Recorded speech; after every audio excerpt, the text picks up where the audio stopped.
Olá, seja muito bem-vindo ao Jornada da Calma. Eu sou a Helena Galante, que há exatamente um ano acompanho vocês toda segunda-feira e hoje eu estou muito feliz porque o nosso programa comemorativo de um ano de Jornada da Calma é com uma pessoa que eu admiro demais e estava doida para entrevistar desde que esse programa começou, o professor Mário Sérgio Cortella. Seja muito bem-vindo, professor. Que bom, Helena. Fico agradado com o afago e mais ainda de participar, claro, de uma comemoração. Eu gosto muito de comemorações. Eu sempre lembro que comemorar não é sinônimo de festejar. A gente também comemora, isto é, lembra junto de coisas que nem sempre são boas, mas quando se pode comemorar festivamente, aí é melhor ainda, né? É bom, é melhor mesmo. Professor, agora em junho vai ser lançado o livro A Diversidade, Aprendendo a Ser Humano pelo selo Literabooks. E eu fiquei encantada a começar desse subtítulo Aprendendo a Ser Humano. E quando, enfim, tive a oportunidade, isso é uma boa coisa de ser jornalista, né? Que a gente consegue ver o livro às vezes antes dele sair. Quando eu estava lendo o material, eu achei tão preciso para esse momento que a gente está agora, abordar essa ideia que a gente tem, como é a nossa relação com o preconceito, como a gente lida com o outro e como, na verdade, é esse aprendizado que faz a gente humano. Como é que foi revisitar esse texto? Foi muito especial. Esse livro ele foi publicado como outro livro, com outro tipo, inclusive de intenção e destinatário, há alguns anos. Ele foi publicado com o título, há alguns anos, A Escola e o Preconceito. A escola e o preconceito.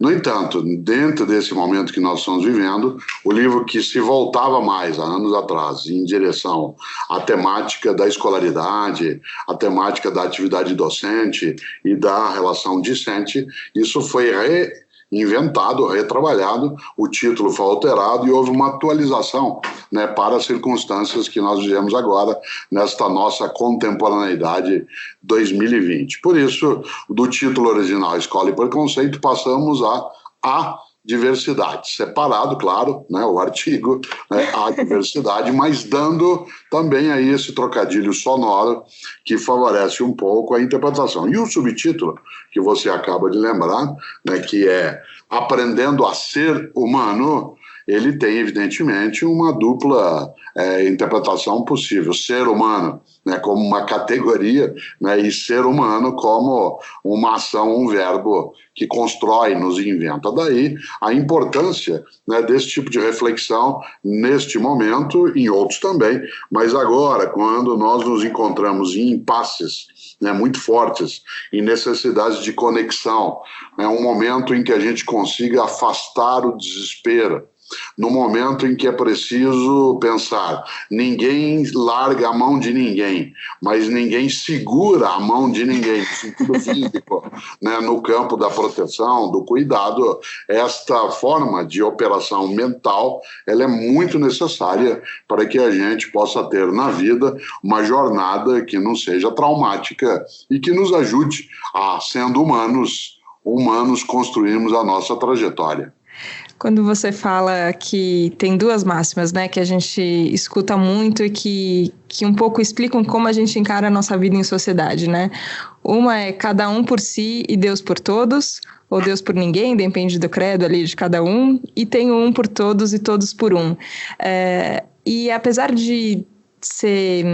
Eu sempre penso isso, que os ouvintes do Jornada da Calma aqui já têm uma predisposição a buscar essa conexão, a entender que estamos juntos nessa caminhada. Mas, às vezes, o dia a dia tem essa cara de cada um cuida do seu e pronto. Como você enxerga essa transição de um jeito de pensar para o outro? O livro propõe muitas reflexões e, às vezes, eu penso se tem outro jeito que a gente consiga fazer isso se não for refletindo. O livro ele trabalha, você lembra, muito a percepção de que é necessária a cooperação. A humanidade, na nossa trajetória, na nossa jornada, ela conseguiu sobreviver e chegar até hoje, especialmente com a capacidade de cooperar. né, de trabalhar juntos, de colaborar, né, de ter uma atividade que nos proteja como uma comunidade de vida. Evidentemente que existe a competitividade, existe aquilo que é o enfrentamento, mas a colaboração ela é absolutamente decisiva para que a gente siga sem tantos percalços. A ideia do cada um por si e a vida é que decida, ou cada um por si, Deus por todos, ou cada um por si e o acaso, né, que nos proteja e assim por diante, é uma possibilidade que acontece em tempos mais tranquilos com uma certa facilidade, né? Quando não há perturbação, é sempre mais fácil navegar em águas que estejam muito calmas, no sentido de mais paradas, né, sem tanto movimento. E nessa hora, a ideia do cada um por si, ela fica mais até palatável, digerível. Contudo, em momentos de agudização das nossas dificuldades, né, em tempos em que, né, o movimento de tempestade à nossa volta ele é muito inclemente, é preciso lançar mão dessa nossa grande facilidade gregária, né, que é a cooperação, que é a possibilidade, como eu lembrava, de colaborar. Nessa hora, a tendência inicial é que a gente se recolha num primeiro passo, guarde-se dentro de si e imagine, não, eu me virando, o resto, o que eu posso fazer? No entanto, no passo seguinte, a gente nota que essa postura, se ela é protetiva no ponto de partida, ela não é suficiente para a jornada. Afinal de contas, né, como diz uma antiga frase num dos livros religiosos, é melhor dois do que um. Né, é melhor dois do que um. Em qual sentido? Né, no sentido mais expresso de ter companhia, né, de ser capaz de partilhar a vida, o pão, a trajetória, portanto, a jornada, de um modo que acolha ambos. Eu gosto muito, Helena, muito de uma expressão que aprendi um dia, até lendo um ditado vindo de um dos países da África, né, que é um ditado que circula em vários lugares também no mundo árabe, na parte árabe do mundo africano, que diz, se quiser ir apenas rápido, vá sozinho. Se quiser ir também longe, vá com alguém. Veja só, se quiser ir apenas rápido, vá sozinho. Mas se além de rápido quiser também ir longe, vá acompanhado. Isso vale para uma caminhada, agora, né, bloqueada, vale para cozinhar, vale para lavar louça, vale para meditar, vale para estudar. Né? Se quiser ir somente rápido, vá sozinho. Mas se além de rápido também quiser percorrer, né, uma distância maior, vá acompanhado, porque isso oferece mais condições de fazê-lo. Daí que o livro A Diversidade tem a intenção de favorecer a nossa reflexão sobre irmos não só mais rapidamente para aquilo que desejamos, mas também, né, mais distantes, para não guardarmos a nossa energia apenas no ponto inicial. Eu tenho ouvido você falar muitas vezes, e agora eu acho que as pessoas têm procurado muito, né? Pontos de sabedoria. Tenho visto muitas entrevistas suas e às vezes as pessoas ficam chocadas com o seu otimismo, que eu acho que para quem te acompanha na CBN, na Escola da Vida, ali com a Fabiola, enfim, tá acostumado a te ouvir falar desse jeito. E eu fico pensando se esse jeito que não é romântico, assim, no sentido de não enxergar a realidade. E eu acho que quem lê o livro e quem te escuta tem sempre essa noção de muita lucidez, de não passar pano para nada do que está acontecendo. A gente está observando tudo que está acontecendo realisticamente, mas eu observo que você tem esse ponto de vista mais positivo. Isso tem a ver com você se sentir acompanhado? Você se sente muito acompanhado na sua jornada, Cortella? Helena, tem muito a ver com gratidão à existência, aquilo que eu chamo de reverência à vida. A possibilidade de imaginar que a vida é uma dádiva, é um dom, é um mistério, é algo, né, que nos envolve, nos permite ser, mas nós não estamos solitários nessa vida. Nesse sentido, ser solitário ou solitária poderá não ser a escolha de algumas pessoas. Mas, para aquelas que não escolheram ser solitárias, é preciso que a jornada que a vida nos coloca, né, ela indique caminhos que, acima de qualquer coisa, não se deixem abater, desanimar por aquilo que, sendo complexo, não é uma impossibilidade. Claro que eu posso ser pessimista, mas que ganho eu com isso? O pessimismo, ele é a incapacidade, em várias situações, de enxergar alternativas.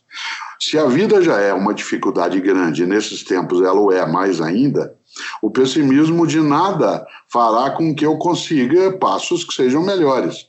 Né? Uma pessoa pessimista, ela, de maneira geral, ela acaba se tornando também amarga.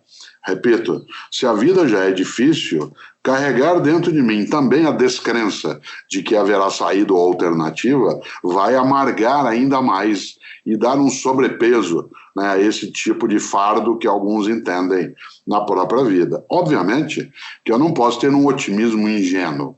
Eu não posso ter um otimismo no qual eu acredite que a vida é bela, eu abraço, eu saio se eu puder, quando der nós vamos todos confraternizar.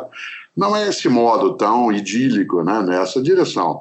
É buscar encontrar algo que, em grande medida, está numa percepção da vida que várias pessoas carregam, eu também, dizendo que, face às dificuldades, como diziam os antigos, tem duas opções: ou senta e chora, ou levanta e enfrenta. Né? Ou senta na beira do caminho e chora, ou levanta e enfrenta. Eu prefiro chorar caminhando, enfrentando, seguindo a jornada. Eu não abandono as lágrimas em alguns momentos, mas eu não impeço, né, de maneira alguma que essas lágrimas vindo, elas sejam incapazes de me sufocar. Né? Eu tenho as lágrimas e preciso tê-la. Eu seria ingênuo se imaginasse a vida apenas como uma grande beleza, mas eu não quero, dado que eu não sou reencarnacionista, dado que eu acredito que esta é a minha ocasião na vida, eu não quero gastar, né, usar essa ocasião, que é a minha jornada de vida, de um modo amargo, de um modo entristecido, de um modo desalentado, porque isso nada resolverá. Por isso, eu prefiro o otimismo crítico que, lembrando frase antiga também, prefiro acender uma vela do que amaldiçoar a escuridão. Nossa, é muito te ouvir falando sobre isso, sobre esse jeito de encarar a vida, né? Me lembrou um episódio que a gente gravou recentemente aqui no Jornada da Calma com a Flávia Melissa, que ela fala sobre gratidão e que a gente normalmente liga a gratidão com o sentimento de obrigado. Então eu vou ser grato quando acontecer alguma coisa. E ela fala que a verdadeira gratidão não é quando acontecer, é enquanto, não importa o quê. Enquanto caminhamos, a gente é grato. E mesmo nesse momento que a gente caminha chorando, né? Isso tem sido um alento para mim também, e eu acho que espero que isso possa ser também para quem está ouvindo a gente, que mesmo enquanto a gente sente coisas que são doloridas, né, às vezes, que a gente pode seguir caminhando na direção para onde a gente vai. Isso tem a ver com utopia, necessariamente, professora, ou não? Sim, bastante, né? A ideia daquilo que Paulo Freire, eu o cito no livro A Diversidade algumas vezes, Paulo Freire chamava de inédito viável. O inédito viável. Ele é inédito porque ainda não é, mas pode ser, e por isso é viável. Uma das outras formas de chamar a utopia é chamá-la de sonho.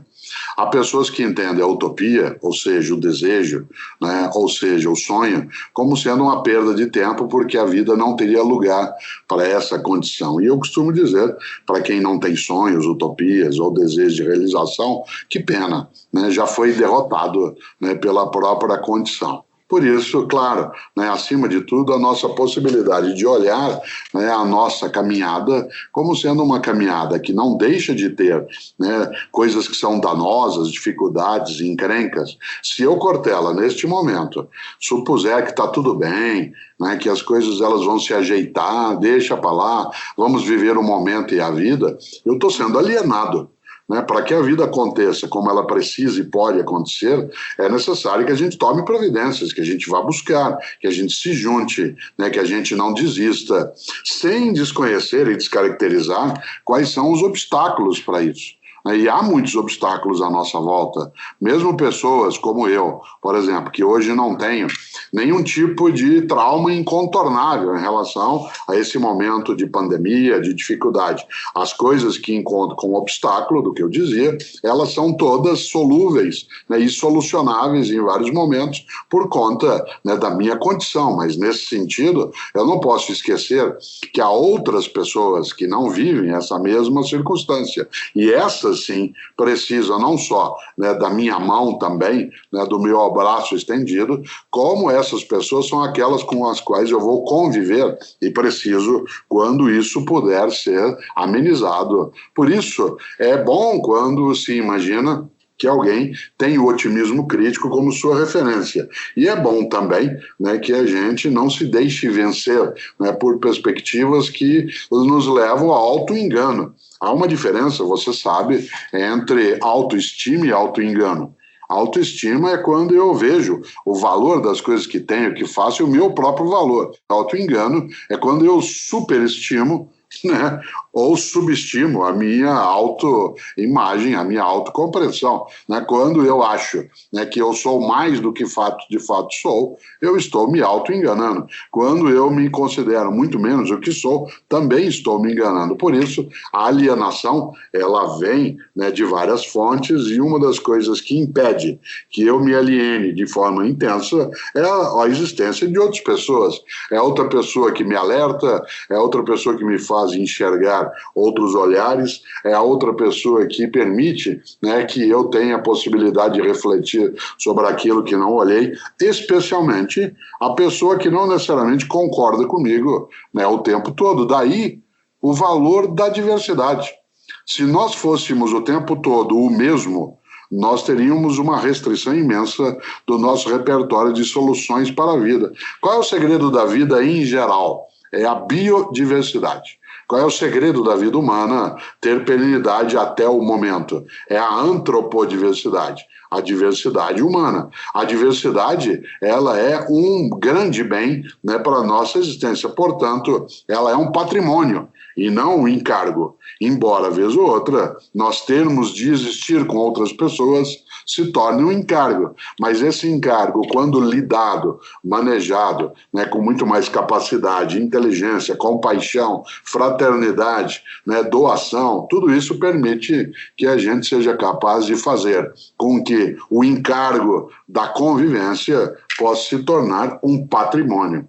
Para a gente lidar com esse patrimônio, antes você tinha falado sobre qual é o papel que a gente assume, né? Para a gente não ficar alheio ao que está acontecendo, e qual é a disposição que a gente tem para assumir o nosso papel frente a uma situação que precisa ser mudada. Eu penso muito sobre diálogo, né? Como isso daqui é um espaço de conversa e acho que todos os comunicadores, mas enfim, acho que todos os humanos têm esse lugar da comunicação e do encontro como um lugar muito forte de contato com a vida, assim. Eu fico pensando como eu posso não me enganar para quando eu estiver dialogando, de fato, conseguir ouvir o que a outra pessoa está falando. Porque eu penso nisso, assim, e você cita isso também no livro, como a gente vê sempre as coisas de acordo com o nosso filtro. Tem um filtro na frente. Uma neutralidade de filtro a gente tenta, mas parece que é sempre inalcançável. Como é que a gente consegue não se enganar, que a gente acha que está ouvindo, mas na verdade está só querendo confirmar o que a gente já pensava antes? Neutralidade é uma impossibilidade na comunicação. O que a gente pode buscar é objetividade. Jamais seria possível um diálogo entre mim e ti, como agora acontece, supondo-se a neutralidade, porque eu trago todos os meus conceitos, minhas ideias, minhas convicções, os meus conhecimentos, e você também. Isso significa que nenhuma e nenhum de nós é neutro numa relação dialógica. Mas eu posso buscar a objetividade. E o primeiro passo para a objetividade é eu ter clareza daquilo que eu penso, daquilo que em mim pode ser pré-conceito, daquilo que em mim pode ser pré-juízo, e que no momento que eu me aproximo, que eu me inclino para contigo dialogar, estando à mesa e na luz clara, tudo aquilo que eu tenho como pré-juízo, pré-conceito, pré-conhecimento, que isso ficando nítido, que eu possa levar em conta que eu os tenho, para que no diálogo eu não os carregue o tempo todo comigo e seja capaz de me aproximar de quem tem outros conceitos, outros juízos, outras ideias, que também são aquelas, né, pré-juízos, pré-conceitos de Helena. Mas quando nós nos juntamos e eu tenho generosidade, de um lado, para abrir mão daquilo que penso momentaneamente, para poder acolher aquela que é divergente na percepção, e por outro lado, eu tenho permeabilidade inteligência para perceber que eu posso melhorar aquilo que penso e sou quando eu recebo aquilo que afina, aquilo que é capaz de burilar os pensamentos, ideias, intenções que carrego, essa generosidade atrelada a uma permeabilidade inteligente fará com que eu, de fato, preste atenção. Existe algo que eu chamo sempre, Helena, de audiência ativa. Quando se tem um diálogo, não necessariamente a outra pessoa está também falando. Por exemplo, nesse momento, enquanto nós aqui estamos dialogando, quem nos ouve está tendo uma audiência ativa. Não está falando no sentido de presença direta conosco, mas está participando. Quando eu estou assistindo a um espetáculo de teatro, eu não estou ali no palco representando, mas eu tenho uma audiência ativa. Quando eu estou assistindo a uma partida de futebol, quando eu estou vendo um concerto, quando eu estou assistindo a um filme, eu estou tendo uma audiência ativa. Muitas vezes, nas minhas aulas, nos meus 46 anos de docência, eu lembrava isso aos alunos. Uma aula participativa não é aquela em que todo mundo fala o tempo todo. Uma aula participativa é aquela em que há audiência ativa, isto é, quem está falando abre possibilidade de várias das portas serem também manuseadas e, ao mesmo tempo, cria condições não só de ser um falante, mas também um ouvinte. Nesse sentido, o diálogo ele é muito mais decente, ele é mais sincero e muito mais proveitoso quando eu tenho noção nítida daquilo que eu preciso deixar à mostra para mim mesmo, para que eu não seja dominado por aquilo que já pensava e possa, de fato, como eu lembrava, acolher aquilo que ainda não penso e posso vir a pensar ou, não pensando, entenda que, de fato, preciso continuar nessa mesma rota sem, desse modo, pensar. Essa postura de acolhida que você está falando, e eu sinto muito a audiência aqui, especificamente, que nos escuta, depois os retornos, as mensagens que as pessoas mandam, de fato é uma escuta muito ativa mesmo, que todo mundo participa e se interessa e se abre para ouvir, e é curioso, porque a sua voz faz isso com a gente, viu, professora? Agora que eu começo a ouvir você falando, parece que alguma coisa já diz, não, peraí, calma, deixa eu ouvir, deixa eu prestar atenção aqui direito. E nessa postura de acolhimento, eu fico reparando que às vezes não é só na voz, eu te sigo no Instagram também. Eu vejo as frases que você coloca e sempre muito bem selecionadas, sempre me fazem pensar e sempre tem ali do lado um será? Será que é isso? Será que não é? Queria que você falasse um pouquinho sobre essa pergunta. Como é que é abrir espaço para esse será? Há alguns anos eu decidi que eu deveria fazer, vez ou outra, dentro do Instagram, no qual eu tenho um número grande de pessoas que me acompanham, são mais de 4.600.000 pessoas, e elas precisam, sim, como eu, de situações que levem à reflexão. Vez ou outra é postado no meu Instagram algo que a gente chama de cartazinho eventual, que você lembrou agora que acompanha, com um pensamentão para a vida e uma dúvida metódica. Ele normalmente, a cada 2, 3 dias, ele vem à tona. E, normalmente, é uma selfie em que eu estou segurando o cartaz impresso numa folha de papel. Ele está impresso e eu, à mão, sempre com uma caneta vermelha, para dar um destaque, escrevo será? A frase tem a ver com alguém que nasceu naquele dia ou alguém que faleceu naquele dia. Isso é para lembrar também algumas referências e que a pessoa que ali acompanha possa ir buscar outras coisas. Por exemplo, no dia 24 de maio, eu lembro, nesse dia morreu um escritor que eu aprecio chamado Guilherme Figueiredo. Em 24 de maio, a postagem é uma frase de um livro. Ele fez um tratado geral dos chatos. Já imaginou, Helena? O Tratado Geral Como dos é? Chatos. Porque na jornada, é um livro dele, é um livro clássico, inclusive. Na jornada que se tem, muitas vezes você é acompanhado ou acompanhado por um chato, ou ele te acompanha ou ela te acompanha, não é você que está acompanhado.